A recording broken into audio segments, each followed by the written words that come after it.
sallallahu alayhi wasallam was asked by Abu Dharr radiyallahu anhu. Abu Dharr came to Nabi sallallahu alayhi wasallam and he said to him, "Awsini ya Rasulullah, awsini, give me advice." It's good from time to time to go to people that are more learned than you and ask them for advice. For Nabi sallallahu alayhi wasallam, he said to him, إذا عملت سيئة فأتبعها حسنة تمحها. That if you were to intentionally commit a sin, عملت is different to فعلت. عملت means to intentionally commit a sin.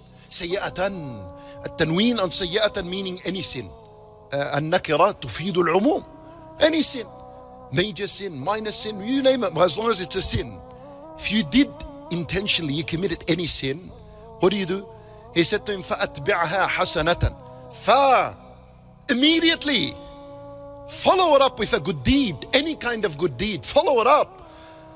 Don't sit there and say this is not the right time to ask Allah for forgiveness. There is no such thing as a bad, inappropriate time to make dhikr of Allah and to seek forgiveness of Allah.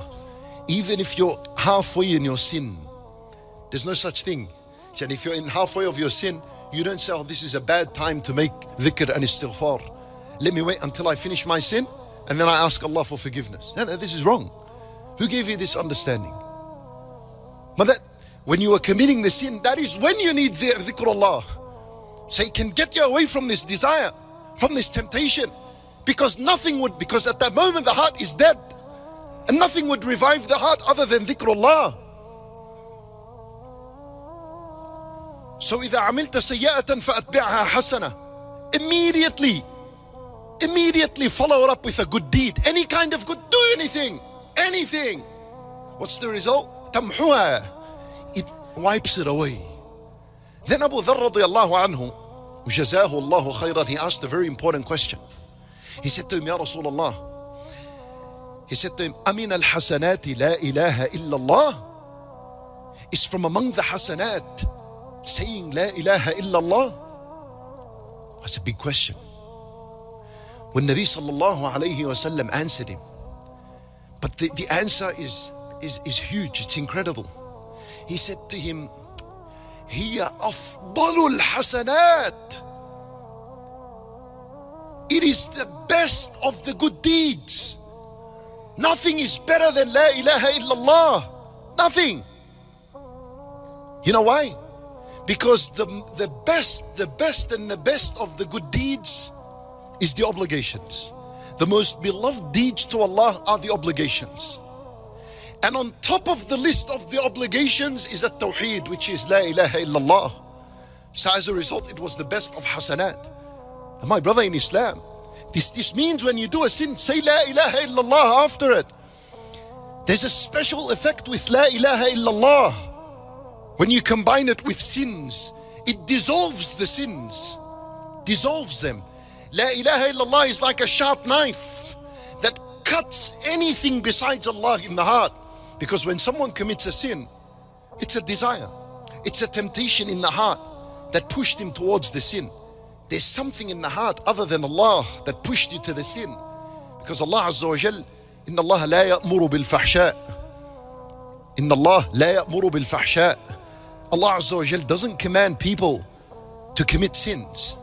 Allah doesn't command us to do that. So if you commit a sin, you followed someone else. You followed your nafs. You obeyed the shaitan. Allah Azza wa Jal said, "Ya alla ta'budu shaitan. Alam a'ad ilaykum ya bani Adam alla ta'budu shaitan." Didn't I tell you, oh man, do not follow the shaitan? So you obeyed, you followed something. And then you need to cut that out of your heart.